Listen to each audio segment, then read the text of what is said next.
É isso aí, meu aluno, mais um encontro. Vamos continuar falando um pouco sobre aquele assunto da segurança da informação, certificação digital, trabalhar um pouco sobre aquele assunto que a gente viu no último bloco e continuar um novo assunto aí sobre os sistemas operacionais e entrar a fundo nesse cara. E daí vamos começar a te mostrar o que vai cair na prova. Eu vou te mostrar lá, por exemplo, as janelas do Windows, o que vai ser cobrado dessas janelas do Windows. Então vamos passar aí nesse bloco também. Começar, vamos relembrar sobre a assinatura digital. Eu passei para você o certificado digital de um modo para garantir a autenticidade, aquela nossa dica.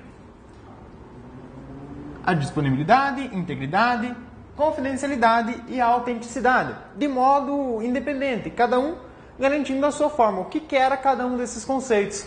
Beleza, a nossa dica, nós vamos usar um pouco dela novamente aqui na assinatura digital. O princípio básico da ideia da assinatura digital era o que você tinha lá da época ainda do papel. Um papel quando você queria comprovar a autoria de um documento e garantir que aquele documento não tenha sido alterado. O que você fazia? Você tinha lá um cartório em que você registrava a sua assinatura. Então você ia reconhecer firma. Ok, a assinatura digital é o mesmo conceito trazido para a era da computação.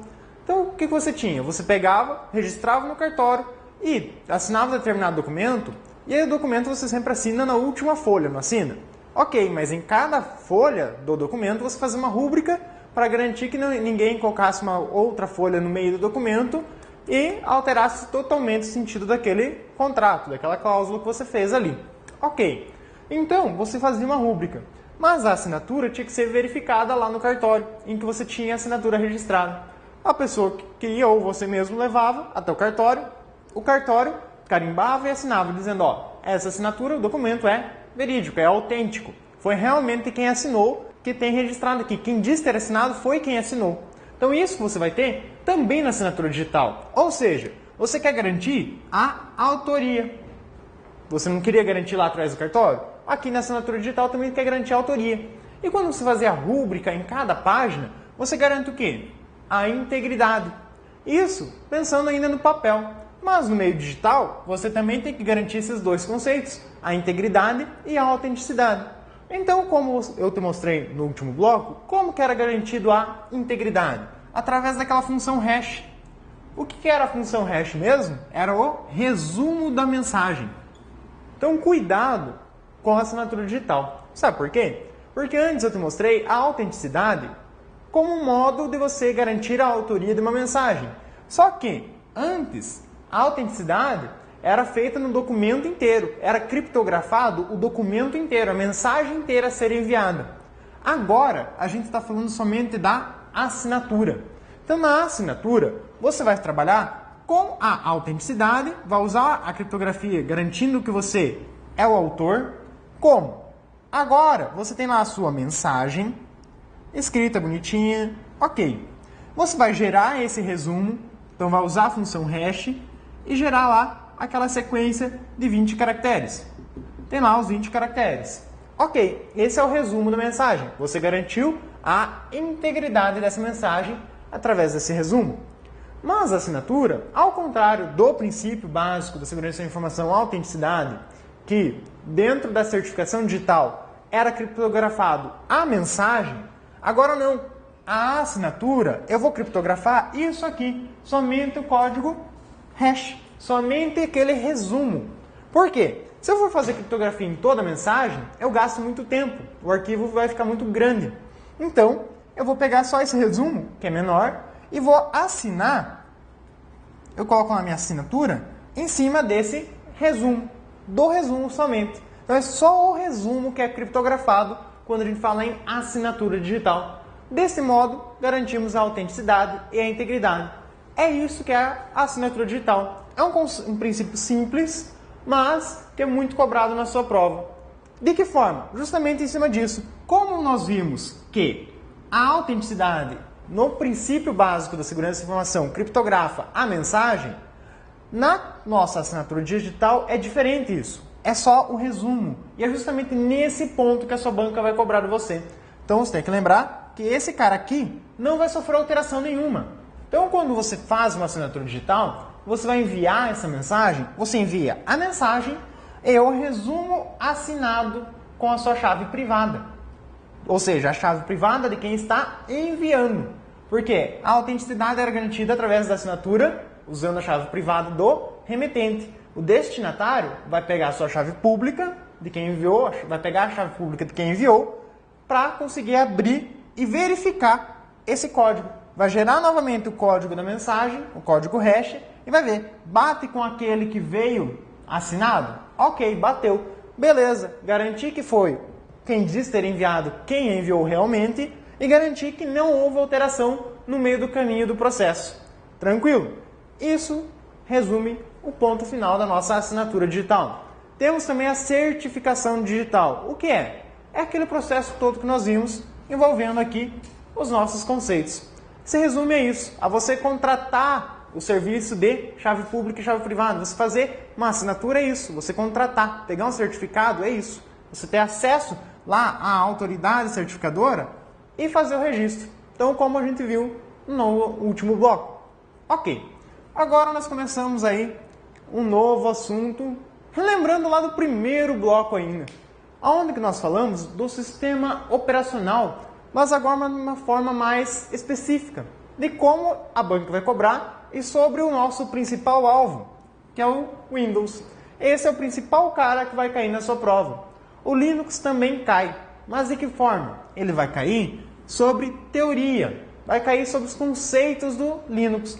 Enquanto que do Windows vai cobrar o quê? Como funciona, como por exemplo trocar o papel de parede. No Linux, esse tipo de pergunta não aparece.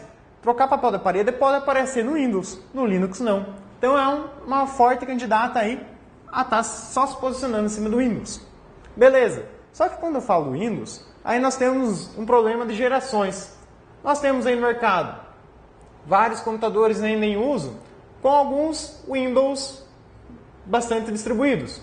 O Windows 7, o Windows Vista e o Windows XP. Ok? O Windows Vista, cara, tranquilo, não se preocupa com esse cara para a prova. Por quê? Ele não caiu no gosto do mercado. Ele foi uma evolução do XP muito pesada, que não compensava uma empresa comprar ele. Ele é um guloso. Ele comprava lá, você instalava o Windows Vista, ele consumia 80, 40 do seu HD, 40 GB do seu HD. Imagina isso. É muito guloso. O Windows 7 foi uma melhora do Windows Vista. Basicamente foi reescrito o Windows Vista. Tanto que eu vou mostrar o porquê para você. O XP, bom, esse cara ainda cai na prova. Por quê? Ainda é o mais utilizado nos computadores pessoais. Então na sua casa, provavelmente você usa o XP. Se o seu computador foi mais antigo, agora se você está utilizando um computador mais novo, provável que esteja usando o Windows 7. Ok, Windows 7 e Windows XP. O Vista nós não vamos abordar, não vamos nos preocupar aqui no nosso conteúdo. Aí nós temos aí o macOS. Só vai aparecer como citação. Ah, o macOS é um sistema operacional? É, fechou. Unix é um sistema operacional? Sim, fechou. DOS também era um sistema operacional. Era um mártir de todo mundo ter que usar esse cara, mas foi o princípio. Então, deu aí asas ao Windows. Esse cara aqui, então, foi o predecessor do Windows. O Unix foi predecessor do Mac e do Linux. Então ele, digamos, foi o pai desses dois aí. Bom, do Linux é fácil ver por causa aí do nome. Dá para lembrar, fazer uma alusão ao Unix.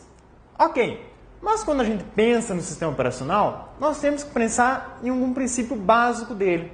Qual o princípio? Bom, assim como outros programas, nós temos um núcleo e temos uma interface. Como eu mostrei para você em outros blocos, o que é o sistema operacional? Ele fazia aquele gerenciamento entre hardware e aplicativos.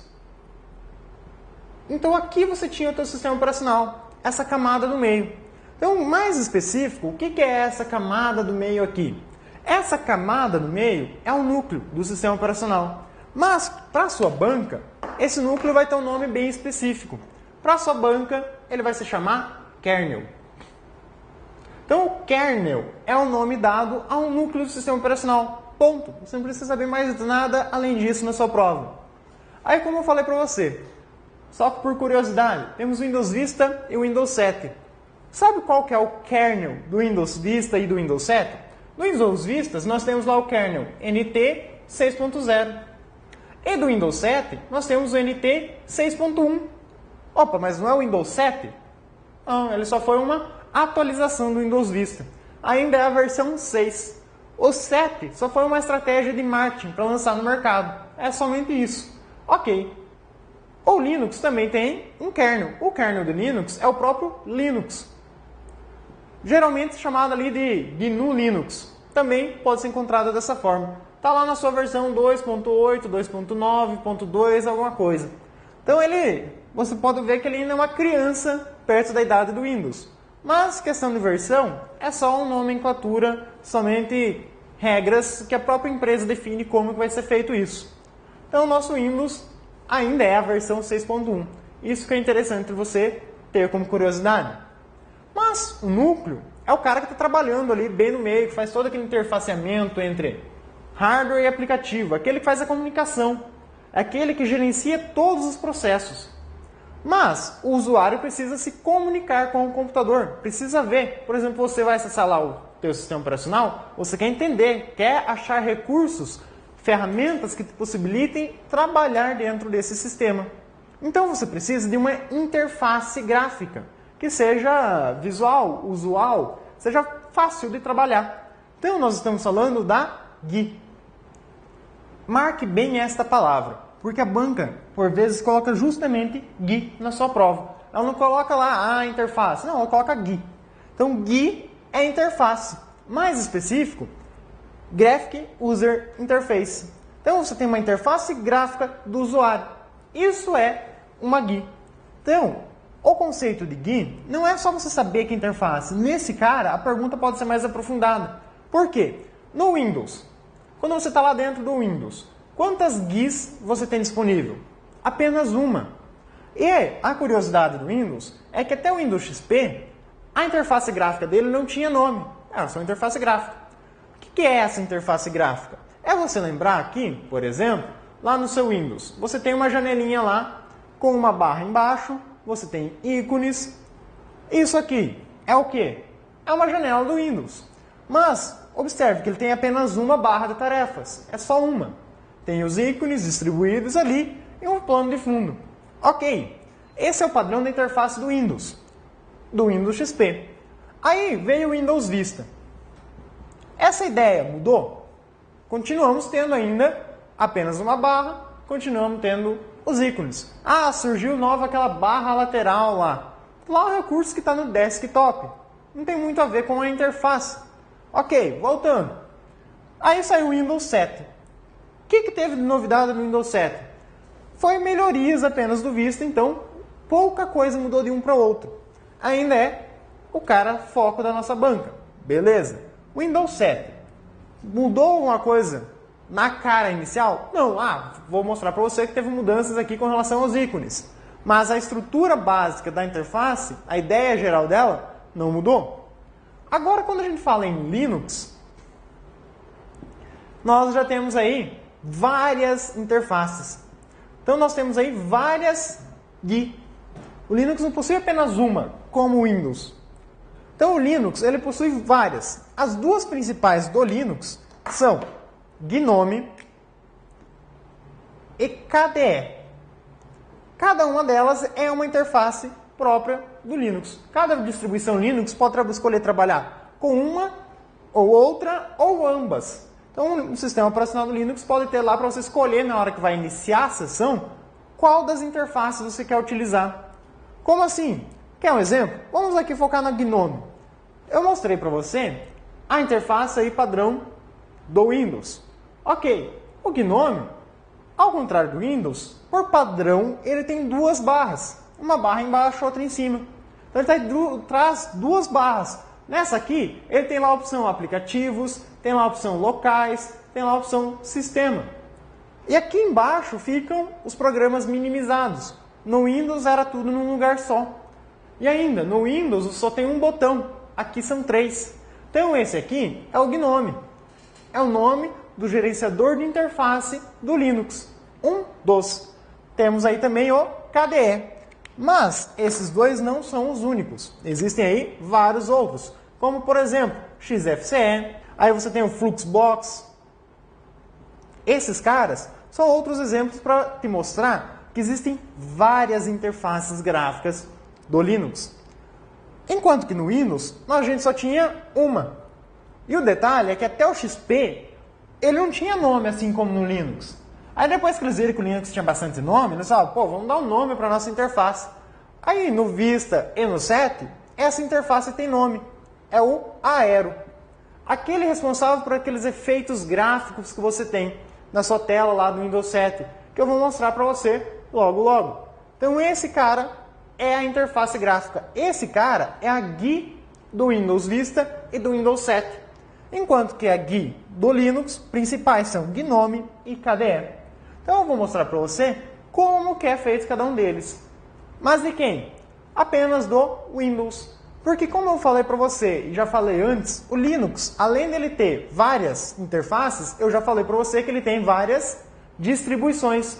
Então, aqui, em uma distribuição Linux, para você mudar o papel de parede, é de uma forma, mas em outra é de outra forma. E ainda, a interface gráfica do Linux também é diferente. O KDE tenta ser parecido com o Windows. Tem só o botão ali, que em vez de menu iniciar é o botão K. Então ele vai ter o quê? A mesma ideia, quando você clica nele, é como se você estivesse clicando no botão iniciar do Windows. Isso aqui é a outra interface do Linux. Esse aqui é o KDE. Ele tenta se parecer com o Windows para ser mais usual, mais fácil do usuário migrar de um sistema operacional para o outro. Mas é diferente do próprio Windows também em muitos aspectos. Então aqui, desse cara e desse, nós já temos diferenças de como mudar, por exemplo, o papel de parede. Nesse cara aqui, nós temos um gerenciador parecido com o painel de controle do Windows. Nós temos aí um Control Center, que aglomera, que segura todas essas opções de configuração do sistema operacional. No GNOME não. No GNOME você tem as opções, só que elas estão espalhadas. Aonde? Nas opções de preferências, dentro do menu sistema. Então ela é diverso. Então você pode variar de um sistema para o outro. Por isso que Linux não cai em modos de utilização. Vai cair esses conceitos principais: interface gráfica, GUI, núcleo, kernel. Isso com certeza pode cair alguma coisa sobre Linux. Mas e comandos Linux? Os comandos Linux são os mais utilizados, são os mais comuns entre as versões. Na verdade é o mesmo entre todas as versões e todas as interfaces. Só que ele não é um conteúdo muito fácil de se assimilar. E a banca elaboradora em questão não se preocupa muito com os comandos. Ela deixa eles mais para provas a nível superior, provas mais que exigem um conteúdo mais a fundo. Então não se preocupe muito com isso. Agora eu vou mostrar para você um pouco das janelas e diferenças do nosso Windows XP e Windows 7. Ok? Vamos lá. Então, como eu falei para você, meu aluno, aqui nós vamos ter que comparar o Windows XP e o Windows 7. Ok. Por que o Windows 7? Eu já falei para você, o Windows Vista não caiu no mercado. Então olha aqui, XP, coloquei aqui duas janelas para você ter uma ideia do que nós temos de diferença de um para o outro. Inicial. Bom, no Windows XP, nós temos lá o ícone da lixeira na área de trabalho. No Windows 7, também. No Windows XP, temos o menu iniciar e uma barra de tarefas. Nas janelas também, o que nós temos para ressaltar das janelas? Na janela, a primeira coisa que você tem que observar é que você tem um botão de minimizar, um botão de maximizar ou restaurar e um botão de fechar. Então esses botões são botões da barra de título. Então essa barra aqui é a que põe o nome do programa. Então isso aqui tem o título do seu programa. Meu computador, por exemplo. A janela aberta aqui. Aí você tem aqui uma barra de menus. Aquela que tem lá um menu arquivo, menu editar, menu exibir, entre outros. É uma barra de menus. E o que é importante também nessa janela? É que você tem aqui uma barra de endereços. Você tem lá endereço, por exemplo, na janela do meu computador. Qualquer janela do Windows Explorer também. Você tem essa opção de endereço. E olha que nessas janelas que nós temos dentro do Windows, gerenciadores de arquivos do Windows, assunto do próximo bloco, você vai olhar aqui que tem um botão avançar e voltar. Esse botão avançar e voltar não te lembra um outro programa? Não lembra, por exemplo, o Internet Explorer? Não tinha um botão avançar e voltar? Opa, então alguma coisa interessante nós vamos ver a respeito desse cara, por que esses botões estão ali. Além do que a barra de endereço, também tinha lá no Internet Explorer. Nos navegadores você tem isso, esses recursos. Então você vai ver que aqui vai ter alguns pontos interessantes que caem na sua prova. Ok, mas no geral, o que mudou? Bom, observe o seguinte, na nossa área de trabalho, nós temos aí o Windows XP. Na área de trabalho do Windows XP, você tem alguns pontos específicos que fazem parte dele, são componentes dele. Você tem os ícones. O que são ícones? Mostrei lá a lixeira. O ícone ele é mais parecido, aí, digamos, com um link. É um caminho para você acessar, para ele te mostrar. É algo visual. Por exemplo, lá você tem um ícone de um programa. Quando você clicar nele, vai abrir aquele programa. Ah, tem um ícone de um documento. Você não precisa ser necessariamente um programa que está na área de trabalho. Você pode ter um ícone de um documento, ou seja, o próprio documento lá dentro, ou somente um atalho para aquele documento. Um ícone do atalho. Como que é o ícone do atalho dentro do nosso Windows XP, Windows 7, no Linux também? Por exemplo, uma pasta. Você tem lá uma pastinha, essa pasta pode estar aberta, pode estar fechada. O que você tem dentro dessa pastinha aí? Você tem aqui no canto um ícone que tem uma flecha para cima. Essa flecha aqui está indicando que isso é um ícone do tipo atalho. Ou seja, ele vai ser um caminho mais parecido ainda com o link. Ou seja, você não tem o arquivo específico ali, mas você tem um atalho para o arquivo.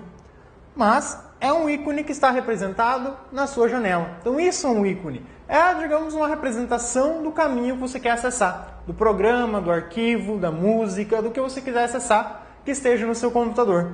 Beleza, pode ser também uma pasta como eu desenhei aqui. Além disso, você tem uma barra de tarefas. E além da barra de tarefas, você tem também lá o menu iniciar. O menu iniciar, muitas vezes, aparece como componente da sua barra, assim como o ícones e barra de tarefas, ou muitas vezes pode aparecer dentro de barra de tarefas. Mas o mais comum é ele aparecer fora. Eu não citei ele aqui porque eu vou mostrar para você alguns pontos que mudaram dele também do Windows XP para o Windows 7. Quando a gente fala aqui em barra de tarefas, aqui você já tem uma mudança do XP para o Windows 7. Qual que é a mudança? Lá no Windows XP, nós tínhamos essa barra de inicialização rápida. O que é a barra de inicialização rápida? Voltamos lá para o nosso desenho. Essa barra, logo do lado do seu menu iniciar. Essa barrinha aqui é a barra de inicialização rápida.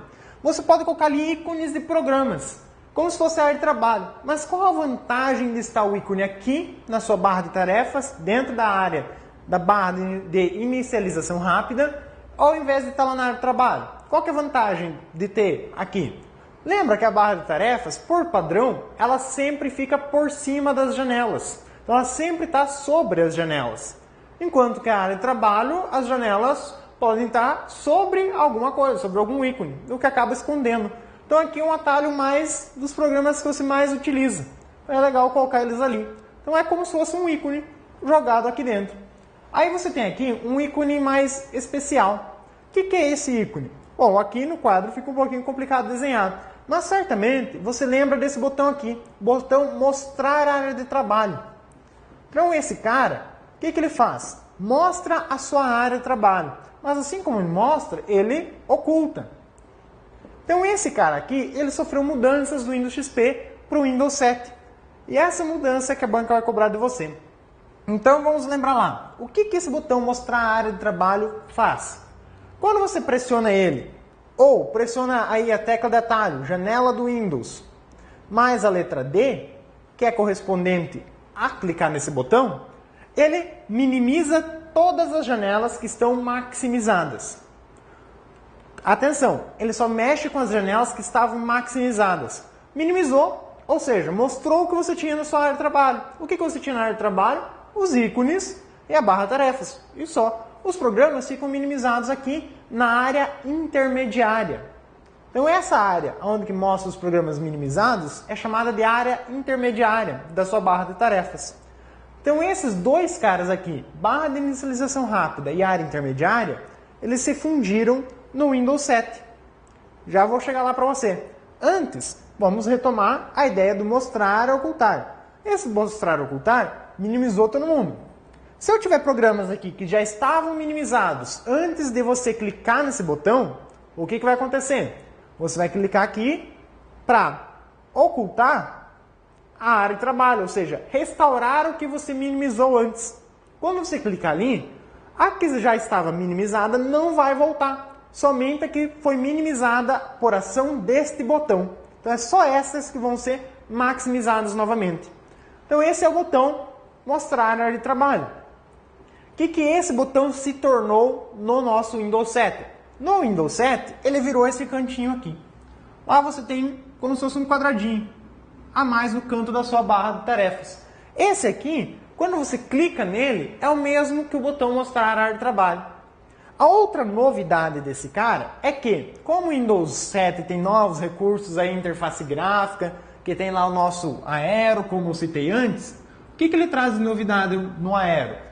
Você posicionar o mouse aqui em cima. Só posicionar o mouse ali em cima, você vai ter um recurso chamado AeroSpeak. O que esse AeroSpeak faz? É como se você tivesse clicado na área de trabalho, mas quando você só posiciona aí, ele vai mostrar somente a moldura das janelas que tem aberta. Se você tem ali várias janelas abertas, só vai aparecer a moldura. A janela fica transparente, como se fosse aquelas listrinhas indicando a transparência. Então esse, só posicionar o mouse aqui, aciona o AeroPeak. Então esse AeroPeak vai fazer o quê? Isso. Só que se você tirar o mouse dali, ele volta a mostrar as janelas como estava mostrando antes. Esse é um novo recurso que pode cair na sua prova. O outro recurso, para nós terminarmos aí o nosso bloco, é o quê? Viram que aqui eu não tenho mais a área intermediária que você tinha aqui. No seu Windows 7, essa barra de inicialização rápida e a área intermediária se fundiram. Agora, enquanto que no XP você mostrava o nome do programa escrito, como se fosse uma barrinha na área intermediária, no Windows 7 só aparece o ícone do programa. Se tiver ele aberto, aparece uma moldura. Se tiver mais uma janela dele aberto, aparece como se fosse uma outra moldura por trás sobreposta.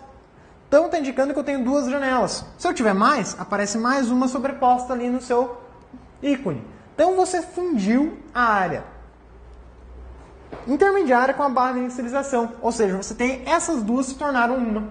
É um aglomerado de botões. Então aqui você pode colocar todos os programas que você quiser. E todos os programas que abrem vão sendo colocados aqui. Qual que é a diferença? Se você inicializar um programa, ele abre, aparece aqui, mas quando você fechar o programa, esse ícone some dali. Agora você pode fixar na barra de tarefas. Você tem essa opção quando você clica com o direito do mouse sobre o ícone do programa. Então eu estou lá na área de trabalho e cliquei com o direito. Fixar na minha barra de tarefas. Ele vai deixar fixo aqui. Por mais que você feche todos os botões, todas as janelas, vai continuar ainda ali o ícone daquele programa. Para dar a ideia, manter a ideia da sua barra de inicialização rápida que você tinha no Windows XP. Beleza? Outro ponto. É aqui, ó. O que é essa área aqui? Essa área é a área de notificação. Então, a área que você tem aqui, ela vai representar o quê? Data e hora. Enquanto que no XP só tinha o quê? A hora. Então aqui você tem a hora e aqui você tem data e hora. Ok, qual que é a diferença disso? Quando você posiciona o mouse em cima ali ou posiciona o mouse em cima aqui, lá vai mostrar uma coisa. Aqui vai mostrar o dia da semana descrito. Mas o que é a área de notificação? No Windows XP, por exemplo, aparece aqui um íconezinho de atenção. Esse cara aqui está dizendo que você tem alguma falha de atualização. Por exemplo, uma atualização não instalada. Ou uma atualização que teve algum problema. Então isso aqui é um alerta que está te dizendo isso. Aqui também vai mostrar essas informações. Esse botãozinho aqui é o mesmo que esse botão aqui. Esse botão, digamos que mostrava os ícones ocultos na área de notificação. Aqueles pouco utilizados são ocultos automaticamente pelo sistema operacional para sobrar mais espaço na sua área intermediária. Aqui no Windows 7, mesma coisa. Então quando você coloca um pendrive no seu computador, aparece um íconezinho aqui de um hardware conectado no seu computador. Quando você fica muito tempo sem utilizar ele, ele some daqui. O que acontece? Você tem que clicar nesse botãozinho para exibir naquele quadrinho que abre aquele botão. Então esse é uma área de notificação, só para você aparecer ela mais aqui. Expandir, só que em vez de expandir para cá, expande em um quadro separado ali. Esse quadrinho pode, por exemplo, aqui para remover um hardware, desmontar o seu pendrive. Então antes ele ficava aqui, no Windows XP também ficava mostrado ali. Então essas são as principais diferenças da área de trabalho crua, sem novidades, sem as diferenças aí, sem você abrir nada. Tem mais um cara. Quem que é? É os gadgets. Esse aqui foi um recurso que o Windows Vista trouxe e também está no Windows 7. Qual que é a diferença dos gadgets para o Windows Vista do Windows 7? No Windows Vista, você tinha lá na sua área de trabalho, você tinha uma barra lateral. Lá naquela barra lateral é que ficava, por exemplo, o relógio, as suas anotações, um calendáriozinho. Então, isso aqui era só aqui. Esses gadgets só ficavam aqui. Enquanto que no Windows 7, os gadgets, eu posso colocar o relógio em qualquer lugar na minha tela. Posso ter uma notinha aqui. Então, eu posso colocar espalhado na sua área de trabalho. O que são gadgets? Gadgets são mini aplicativos com funcionalidades bem específicas, como, por exemplo, o relógio. Como, por exemplo, as notas. Então, são gadgets, são mini aplicativos colocados na área de trabalho. Eles são fixos na área de trabalho. Então, esses aqui são uma novidade dentro do ponto área de trabalho. Então, aqui você pode adicionar lá, na área de trabalho do Windows 7, que você tem gadgets, mini aplicativos.